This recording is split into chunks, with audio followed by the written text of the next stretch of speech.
ሁለተኛው የትሬድ አይነት ወይም የግብይት አይነት ኢንተርናሽናል ትሬድ ይባላል ወይም ዓለም አቀፋዊ ግብይት ነው። አንድ ሀገር ወደ ሌላ ሀገር የሚያደርገው ግብይት ነው ማለት ነው። ለምሳሌ ያክል አሜሪካ ከቻይና ጋር ወይም ኢትዮጵያ ከሳውት ሱዳን ጋር ከአሜሪካ ጋር የሚሆን ከተለያዩ ሀገራት ከሀገራት ጋር የሚያደርጉትኝ ግብይት ኢንተርናሽናል ትሬድ ተብሎ ይጠራል ማለት ነው። ለምንድን ነው ኢንተርናሽናል ትሬድ ያስፈለገው? ለምን ሀገር ውስጥ ያለ ግብይት በቂ አይደለም ወይ ቢባል የዋነኝነት ምክንያቱ ፕራይስ ዲፍረንስ ነው ወይም ዲፍረንስ ኢን ዘ ፕራይስስ ኦፍ ጉድስ ኤንድ ሰርቪስስ። እንዴት ከተባለ አሜሪካ ውስጥና ኢትዮጵያ ውስጥ ያሉትን ነገሮች ብናነጻጽር አሜሪካ አንድ ምርት ለማምረት የሚያወጡት ወጪ አለ፣ ኢትዮጵያም ደግሞ አንድ የሆነ ምርት ለማምረት የምናወጣው ወጪ አለ እና ኢንተርናሽናል ትሬድ የሚያስፈልገው ውጭ ሀገር ያሉ ሀገራቶች ነገሮችን በርካሽ ማምረት የሚችሉ ከሆነ እኛም ከነሱ በርካሽ መግዛት እንችላለን ማለት ነው። አሁን ለምሳሌ ያክል ኮምፒውተርን ውሰዱ። አሜሪካ ኮምፒውተርን ሪሌቲቭሊ በአንጻራዊነት ረከስ ባለ ዋጋ ማምረት ይችላሉ ከኢትዮጵያ አንጻር ማለት ነው። ኢትዮጵያ ደግሞ አንድ ኮምፒውተር እናምረት ቢባል እውቀቱም ስለሌለ ወይም ማምረቻ ድርጅቶችም ስለሌሉ በጣም ከፍ ያለ ፕሮዳክሽን ኮስት ነው የሚኖረው ማለት ነው። ስለዚህ አሜሪካ ረከስ ባለ ገንዘብ አውጥታ ያመረተችውን ኮምፒውተሮች እኛ ደግሞ ኢትዮጵያ ትንሽ ከፍ ባለ እነሱ ካመረቱበት ከፍ ባለ ነገር ግን እኛ አመርተን ቢሆን ኖሮ ከምናወጣው ወጪ ያነሰ ክፍያ ከፍለን እንገዛዋለን ማለት ነው። ስለዚህ ኢንተርናሽናል ትሬድ ያስፈለገው በዋነኝነት የዋጋ ልዩነት ስላለ ነው። ኢትዮጵያ ወይም አንዲት ሀገር ምርቱን ብታመርተው የምታወጣው ወጪ ዋጋው ከኢምፖርት ከሚያደርጉት ወይም ወደ ሀገር ውስጥ በኢምፖርት መልኩ ከሚገዙበት ዋጋ ልዩነት ሲኖር ነው ማለት ነው ኢንተርናሽናል ትሬድ የሚኖረው ማለት ነው። እንዲሁም አሜሪካ ውስጥ ለምሳሌ ቡና ማምረት ከባድ ሊሆን ይችላል፣ ኢትዮጵያ ውስጥ ግን ቡና ማምረት ቀላል ነው። ስለዚህ አሜሪካዎች ቡና ማምረቱን ይተውትና ከኢትዮጵያ ረከስ ባለ ዋጋ መግዛት ይችላሉ ማለት ነው። ኦኬ። እንዲሁም ኢንተርናሽናል ትሬድ ኤፊሽንት ዩዝ ኦፍ ወርልድ ሪሶርስ ይሆናል ማለት ነው። ኤፊሽንት በተቻለ መጠን ምድር ላይ ያሉትን ሪሶርሶች ወይም ሀብቶች እንዴት ነው በተቻለ መጠን በአሪፍ ሁኔታ ልንጠቀም የምንችለው የሚለውን ነገር በኢንተርናሽናል ትሬድ እናገኛለን ማለት ነው። ሁሉም ሀገር በቀላሉ ማምረት የሚችለው ምርት እያመረተ ከሆነ ሁሉም ኤፊሽንት በሆነ መልኩ ማምረት ይችላል ማለት ነው። ስለዚህ ምድር ላይ ያሉትን ሪሶርሶች ወይም ሀብቶች በኤፊሽንት በሆነ መልኩ እንድንጠቀም ይረዳናል ማለት ነው። እንዲሁም በኢንተርናሽናል ፖለቲክስ እንዲስተካከል ያደርግ ይችላል ማለት ነው። ሁለት ሀገራቶች የሚገበያዩ ከሆነ በግብይት ያላቸውም የፖለቲካዊ እንቅስቃሴ ቁርኝቱ መልካም ነው የሚሆነው ማለት ነው። ስለዚህ በእንደዛም ይረዳ ይችላል ማለት ነው። ከዚህ በተጨማሪ ቴክኖሎጂ እና ካልቸር ወይም ባህል ሊቀያየር ይችላል ማለት ነው። ከቻይና የሆነ ነገር ኢምፖርት በምናደርግበት ጊዜ ቴክኖሎጂንም አብረን ኢምፖርት ልናደርግ የምንችልበት እድል ስላለ ማለት ነው።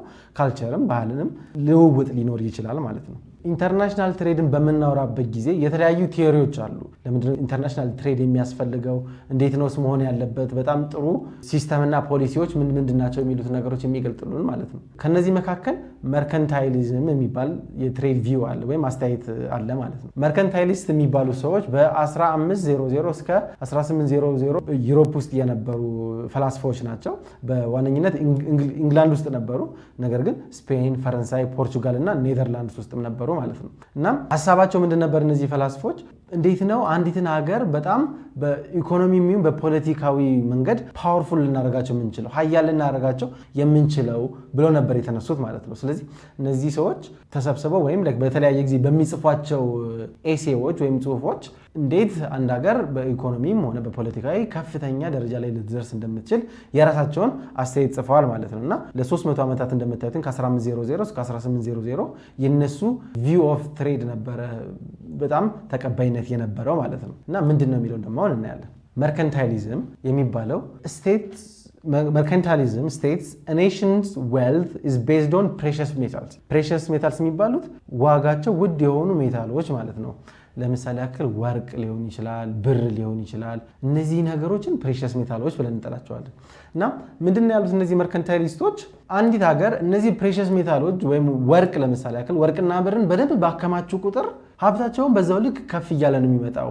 በፖለቲክስ ውስጥም ያላቸው ፓወር ከፍ እያለ ነው የሚመጣው የሚል ነበር የነበራቸው ግንዛቤ ማለት ነው። ስለዚህ የሚሰጧቸው ነገሮች በሙሉ ሪኮመንዴሽኖች ወይም ለመንግስታት የሚሰጧቸው ምክሮች በሙሉ በተቻላችሁ መጠን ወርቅን ብርን ያዙ፣ ይኑራችሁ፣ ሀገራችሁ ውስጥ አከማቹ፣ ከሀገራችሁ ውስጥ እንዲወጣ አታድርጉ ነበር የሚሉት ማለት ነው። እናም ሜታልስ ኢንክሪዝ ስፔንዲንግ፣ ምክንያቱም በዛ ጊዜ መገበያ ገንዘባቸው እነዚህ ሜታልስ ናቸው።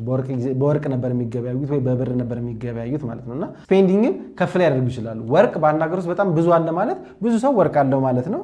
እና እነዛ ሰዎች ደግሞ ያንን ወርቅ ገበያ ላይ ያውሉታል። ገበያ ላይ ወጣ ማለት ደግሞ ዲማንድ ከፍ ይላል ማለት ነው። ዲማንዱ ከፍ አለ ማለት አውትፑቱም ከፍ ይላል፣ ሰፕላይ ስለሚኖር ማለት ነው። እንዲሁም ስፔንዲንግ ከፍ አለ፣ አውትፑት ከፍ አለ ማለት ደግሞ ኢምፕሎይመንቱም በዛው ልክ ከፍ ይላል ማለት ነው። እንዴት ነው አሁን ጠቅላላ አድርጌ ስናገረው በሀገሪቱ ውስጥ ወርቅ ወይም ብር የመሳሰሉት ፕሬሸስ ሜታሎች አሉ ማለት ሰዎች ማውጣት ይጀምራሉ። ብር አላቸው ወይም ገንዘብ አላቸው። ስለዚህ ነገሮችን መግዛት መሸመት ይጀምራሉ። ስፔንዲንግ ከፍ ይላል። ስፔንዲንግ ከፍ አለ ማለት ደግሞ ዲማንዱ ከፍ ይላል ማለት ነው አይደል?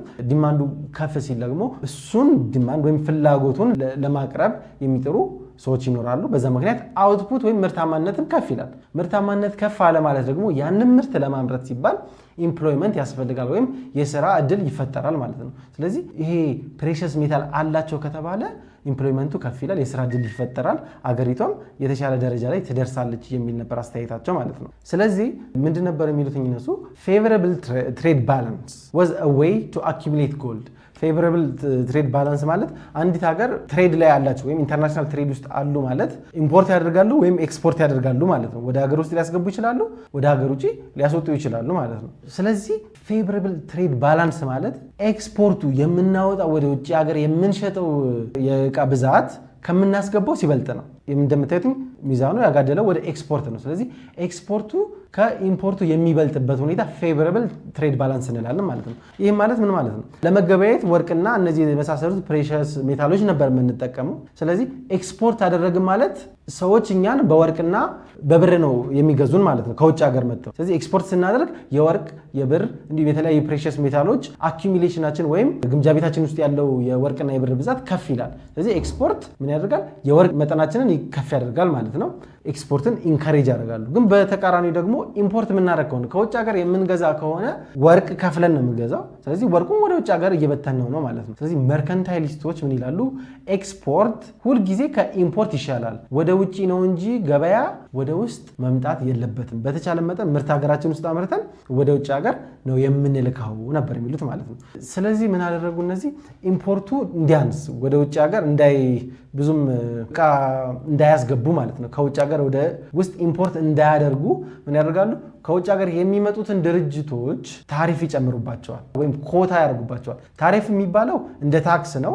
የሆነ አማውንት ወይም የሆነ መጠን እቃዎችን አንድ ሀገር ውስጥ በገባ ቁጥር በገባው እቃ ልክ የሆነ ፐርሰንት ያክል ለመንግስት የሚከፈል ክፍያ ታሪፍ እንለዋለን። እንደ ታክስ ነው። ኮታ የሚባለው ደግሞ አንዳንድ ሀገራቶች ማስገባት የምችሉት የእቃ መጠን ይሄን ያህል ነው ብሎ ገደብ መስጠት ነው ማለት ነው። ለምሳሌ ያክል አሜሪካ ኢትዮጵያ ላይ ገደብ አስጥላለች ወይም በቡና ላይ ኮታ አላት ቢባል ኢትዮጵያ ከ2 ኩንታል በላይ ወደ አሜሪካ ቡና መላክ አትችልም ቢባል ኮታ ነው ማለት ነው። ነገር ግን ታሪፍ የሚባለው ኢትዮጵያ ወደ አሜሪካ ቡና በሸጠች ጊዜ 15% ታሪፍ መክፈል አለባት፣ 50% ታሪፍ መክፈል አለባት፣ 200% ታሪፍ መክፈል አለባት ከተባለ እሱ ታሪፍ ወይም ታክስ እንለዋለን ማለት ነው። እና እነዚህን ነገሮች ተጠቅመው ኢምፖርትን ለመቀነስ ወደ ሀገር ውስጥ የሚገቡ እቃዎችን ለመቀነስ ይሞክሩ ነበር ማለት ነው በመርከንታይሊዝም አስተሳሰብ።